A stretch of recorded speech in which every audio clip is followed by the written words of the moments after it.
Good morning, everybody. I'm Richard Hogue. I'm so glad you're with me today. I've got a message today that I want to share with you, which I think, in fact, I'll tell you, I know that if I can share this with you and if you can receive this, this thing will change your life. It'll change the way in which you understand what is happening around you when God is trying to do something with you. How's that? Now, most of you, hear me, most of you have known the Lord for probably many years in your life. And in those years, you've seen God do various things, take you through various ordeals, if you will, open great doors to you, use you in great ways. You've seen that. You've seen that again and again. Here's one thing I've found through the years, and I've been doing this a long time. See this hair? A long time I've been doing this, all right? And here's what I've found. Hear me. I've never received an assignment from the Lord. Now, I'm trying to be real careful about how I say this, but I've never received an assignment from the Lord that I did not have great opposition. Great opposition. In fact, I found that the greater the assignment, the greater the opposition. Isn't that incredible? For instance, I loved my dad and I loved my mama. They were absolutely fabulous. I had great, godly, fabulous parents. And we were very close throughout their entire lives. I just totally loved them. And every time God would do something in my life, they were always a part of it. I'd always share it with them. They might not be there, but I always tell them about it. And it was always exciting. And they were always excited. They thought, I'll just tell you, my dad loved me. He thought I was fantastic. All right. Anyway. So when I entered into ministry, the first big assignment I received in the ministry was to be the youth pastor at First Southern Baptist Church in Del City. Well, that church in those days, this is a long time ago, that church was just experiencing great growth. We had a powerful pastor named John Basano who became my hero in the faith. I loved him and still do to this day. I mean, he was an incredible man. So I got to work with him. And when I went to this church, they just had a little handful of kids, almost nobody. I think we probably had 6 or 7 kids, all right? Well, 2 years later, we had 600 kids. I mean, God was just blessing that church. It was incredible.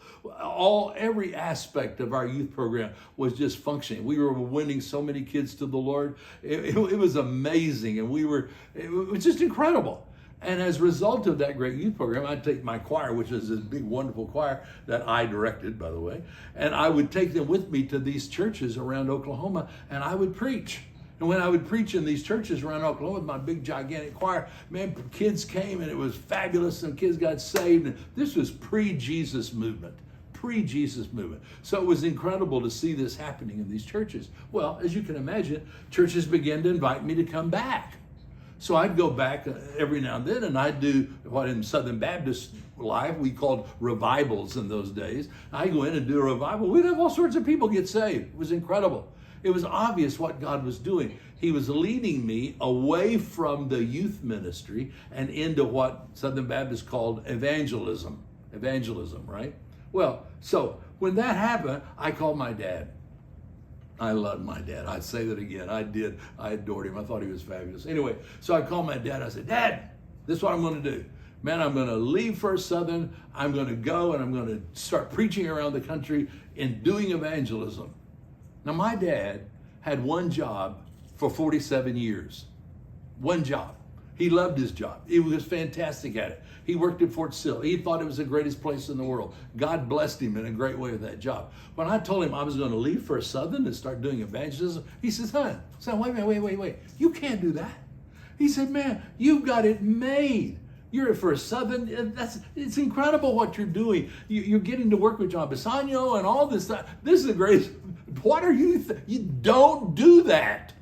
So all of a sudden, here, God was telling me to do something. At the same time, my earthly father was telling me, you're nuts. You're crazy. You can't do this. Don't leave that assignment. Don't do that, right? Well, finally, we all came to peace and I did it. And I left First Southern, went into evangelism. Well, man, when I entered evangelism, that's about the time that the Jesus movement was just getting off the ground. And we were involved in that thing like crazy. And every place we'd go, thousands were saved. So my mom and dad would come see me preaching these great crusades.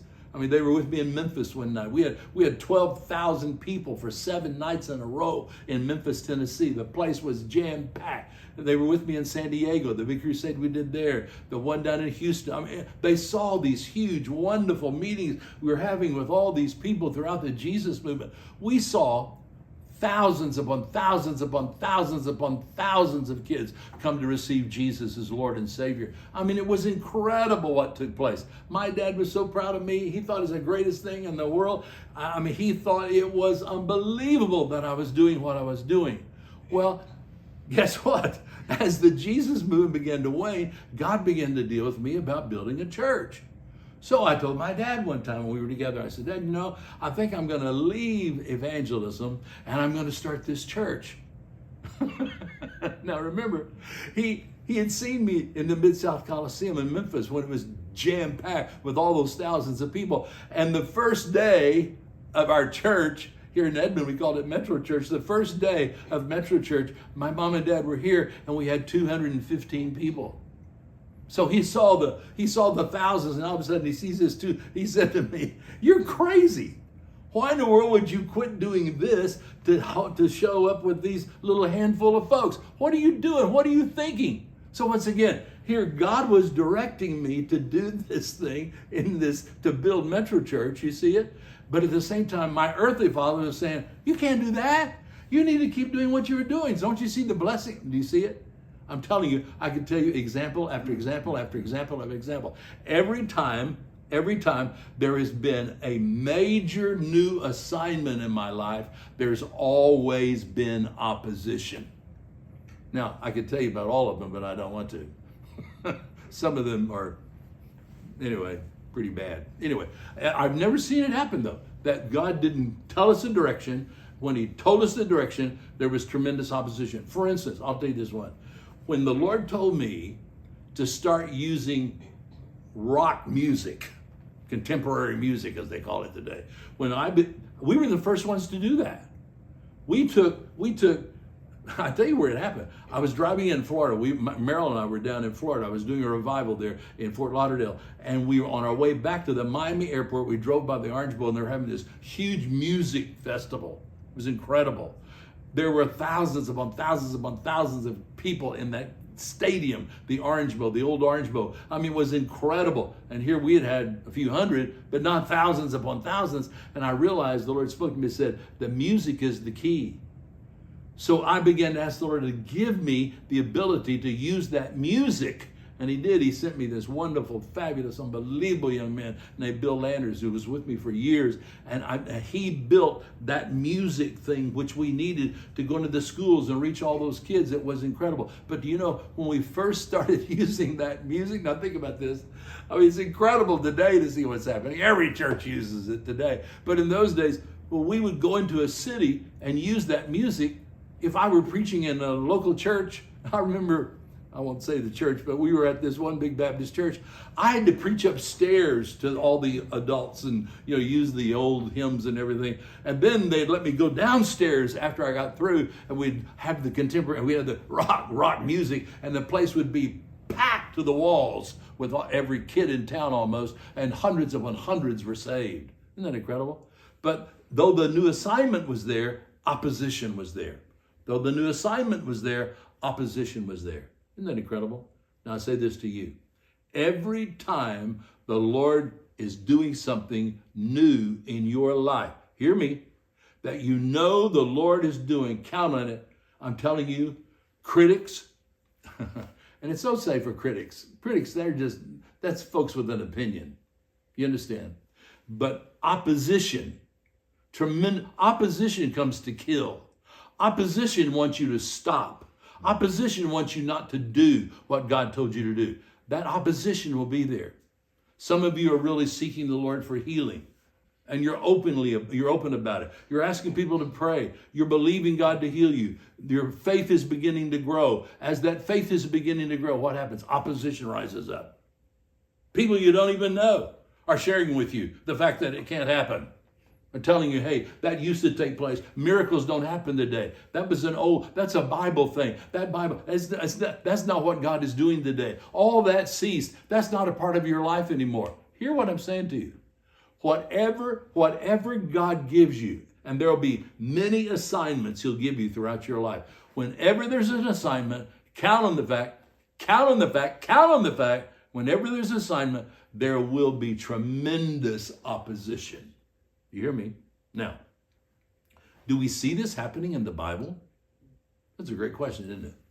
Is there a place in the Bible in which someone receives an assignment and there is overt, deathly opposition that rises up to try to get that person to stop? Yes, there is. You know who it is? It's Jeremiah. Jeremiah. I love Jeremiah.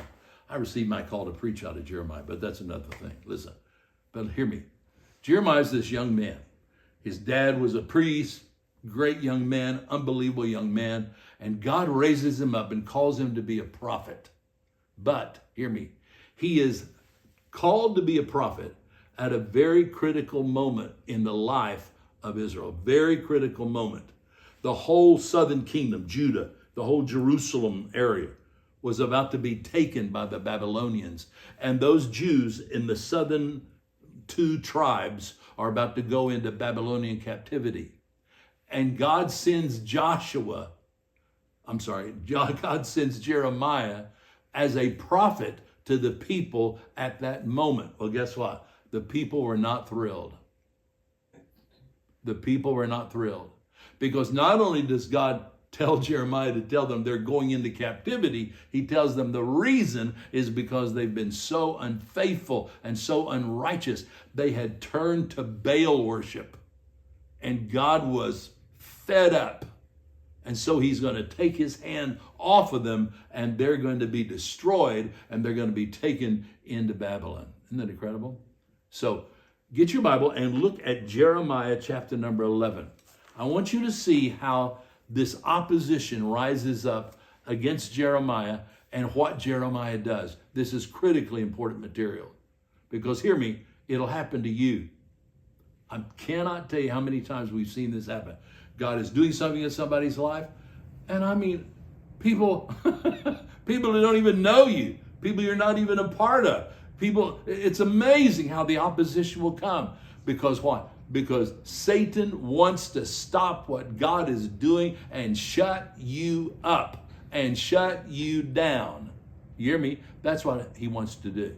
So watch this. There are three things I want you to see. All of this is Jeremiah chapter number 11. I want you to see, first of all, Jeremiah receives this assignment.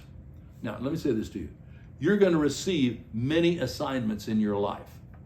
It's not just for those of us who are in the ministry. It's for those of us who are Christians. God will continually have an assignment. Sometimes if you're in the ministry, it's easier to see it. But it's in life. It's just in life. Sometimes it's about a job. Sometimes it's about a relationship. Sometimes it's about an opportunity. Sometimes it's about whatever it is. There will be, and by the way, the assignments will change. The assignments will change, especially today. There aren't going to be very many of us who, like my father, had one job for 47 years. That's probably not the way you're going to live. You understand? You're probably going to go from assignment to assignment to assignment to assignment. So just be on your toes and understand every time a new door opens, every time a new challenge comes, every time a new opportunity is there, every time a new assignment from the Lord is there, every time God is expecting your faith to rise, for you to believe for greater things, whatever it is, every time there will be opposition. There will be opposition. Watch this. You ready for this? So look, God tells Jeremiah what to say. Here's the assignment. He says, therefore, this is verse number 11, Jeremiah 11:11. Watch. Therefore, thus says the Lord, behold, I'm bringing disaster upon them. They will not be able to escape. Though they will cry to me, yet I will not listen. Isn't that incredible? Then he says in verse number 14, therefore, he's telling Jeremiah, he's preparing him to go tell these people this. And he says, therefore, do not pray for this people, nor lift up a cry or a prayer for them. I will not listen when they call upon me because of their disaster, because of the way in which they've been living. Isn't that incredible? He talks about all that they've been doing, all the stuff that's going on. Look at this. Isn't that incredible? He reminds them that he's the one that planted them. He's the one that has blessed them. Then he says to them, look, the Lord of hosts who planted you has pronounced evil against you.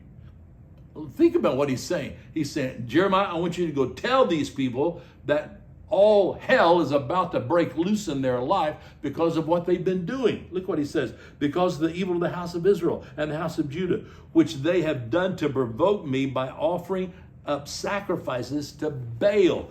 They had been worshiping idols. They'd been worshiping Baal. And God finally said, that's it. That's it. Jeremiah, go tell them it's over. I'm not going to listen. Don't pray for them. You don't need to pray for them. I made up my mind. You tell them they're going into captivity, and there's nothing they can do to stop it. It is definitely coming. Well, you can imagine. When Jeremiah stands up and starts saying stuff like that, oh my gosh. I mean, people begin to rise up at him. And you know what they want to do? They want to kill him. They want to shut him up. That's exactly right. In fact, they warn him point blank. They say, if you keep saying this, if we're going to kill you. That's exactly what they said to him. Watch this. I love this. So the second thing you see, not only is there this assignment, this clear assignment, but watch. I want you to hear this. This is so important. When the assignment comes, secondly, expect opposition. It's almost a sign that God has said something to you. You hear me? You hear me? If I feel like God is telling me to do something and there's no opposition, I begin to say, whoa, what's this all about? Am I doing something that's so nothing? No one's opposed to this? I'm not being told I can't do it? What's going on? You see it?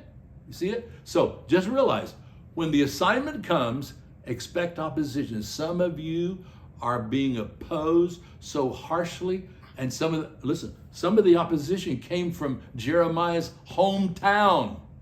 His home, they're the ones who said they were going to kill him. Isn't that incredible?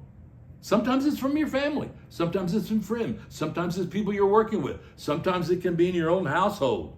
Whoa. You see? In which the opposition rises up to try to stop you from fulfilling what God has called you to do. Look at this. I love this. But then, look at this. Moreover, this is Jeremiah speaking. He says, moreover, the Lord made it known to me, and I knew it. Listen, that you showed me their deeds. In other words, he says, God, you showed me their deeds. Look what he says.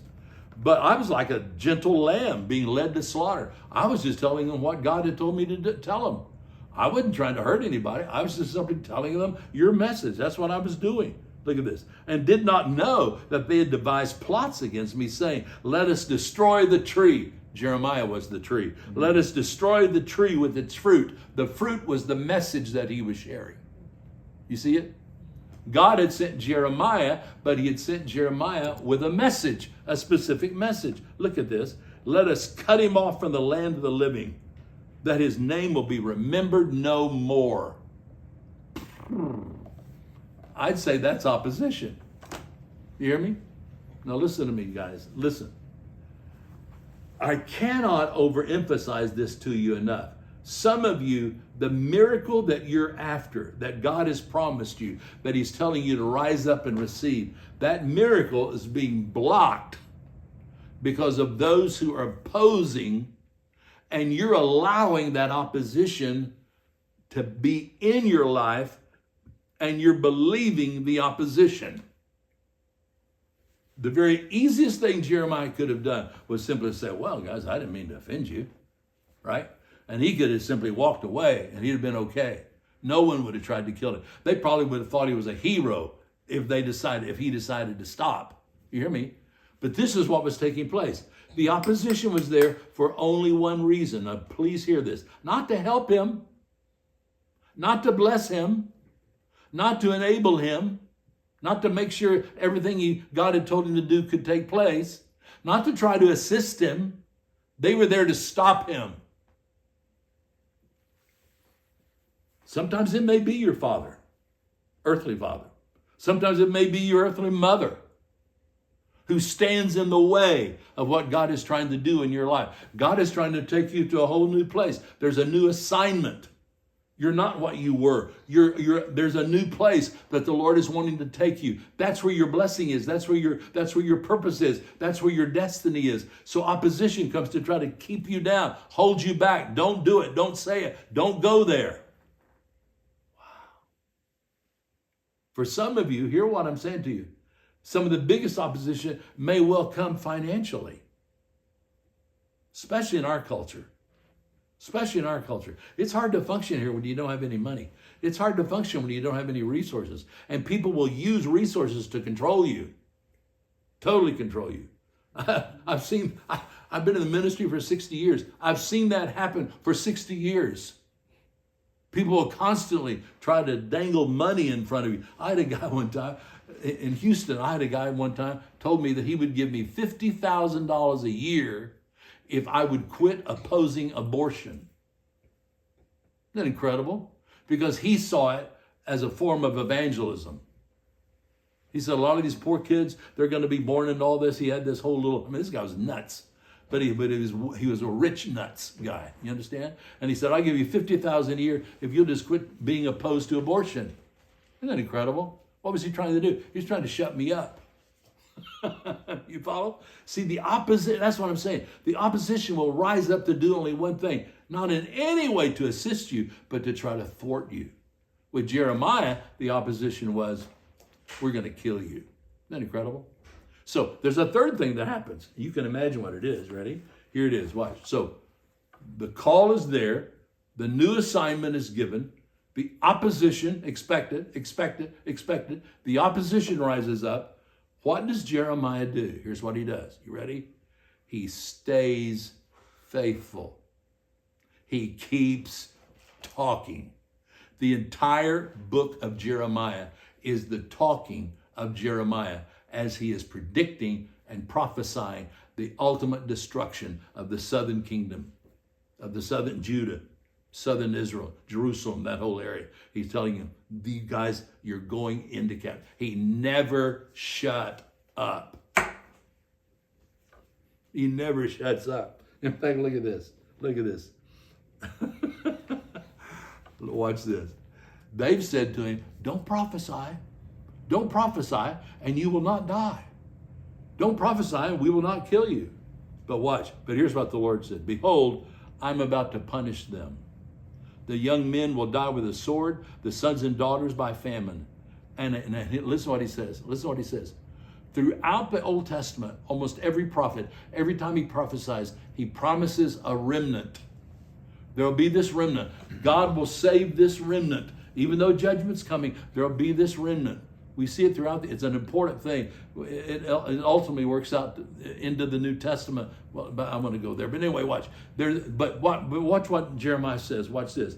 And a remnant will not be left for them. A remnant will not be left for them, for I will bring disaster upon them. This is what God says in verse number 23. Isn't that incredible?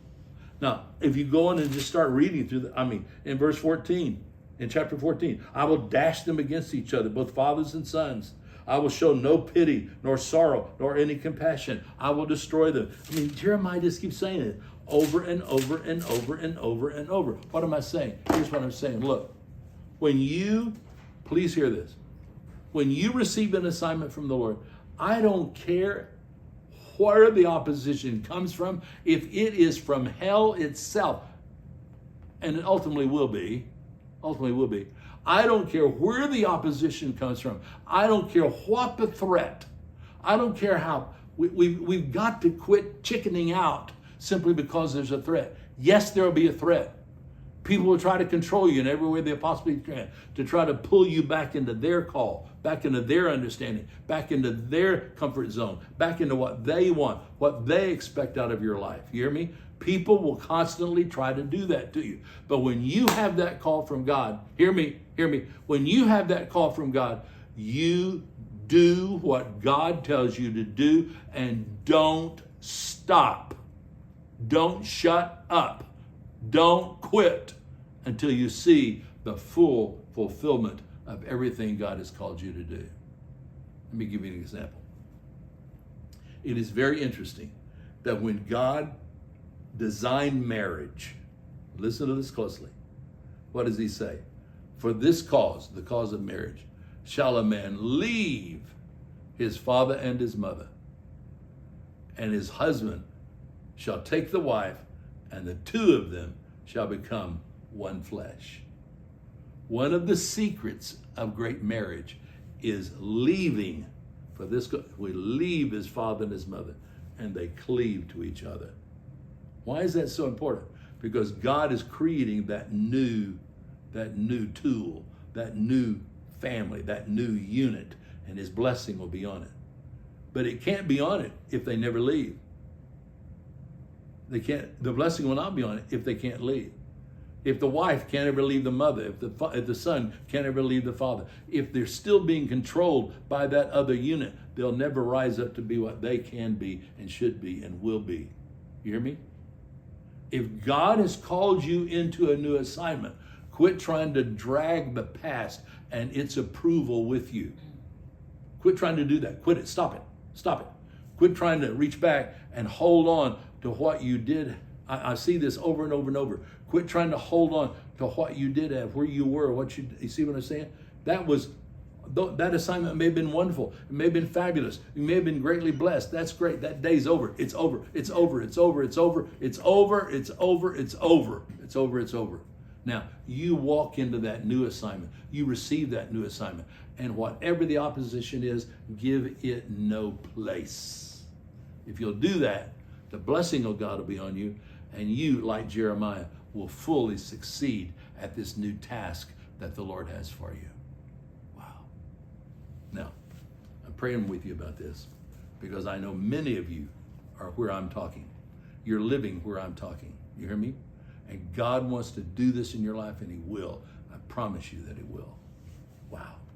Now, a couple of things I need you to do. You ready? Number one, I need you to subscribe. Help us subscribe. Secondly, I need you to stand with me financially. I'm doing something which God has called me to do. It is going to take resources to do it. James and I have been talking all week about the things we really want to do. We're being held back from being able to do some of these things because of resources. So I need you to stand with me. If God is speaking to you out of this work, then bless us. Help us. You hear me? Help us. There are giving links. If you'll go into comments, there are giving links, and it's easy to do, and you can help us and stand with us. You hear me? We are in a new assignment. Someone said to me that, do you have an assignment? Yeah, this is a new assignment for us. God is greatly blessing it, but I need you to stand with me. I need you to stand with me. You hear me? As we do that, I'm telling you, I think this will be the greatest thing that God ever allows me to do.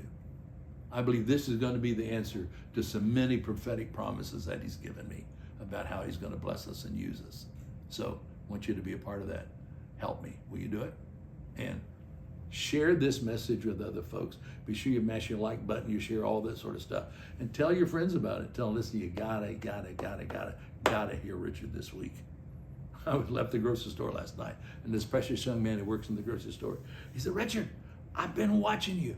Are you going to say something else this week? I said, yes, it will be. It'll be there at 10:30 Sunday morning. So tell your friends, be sure you listen, and hear me. Don't let any opposition keep you from fulfilling the will of God for your life. And I will see you next time right here.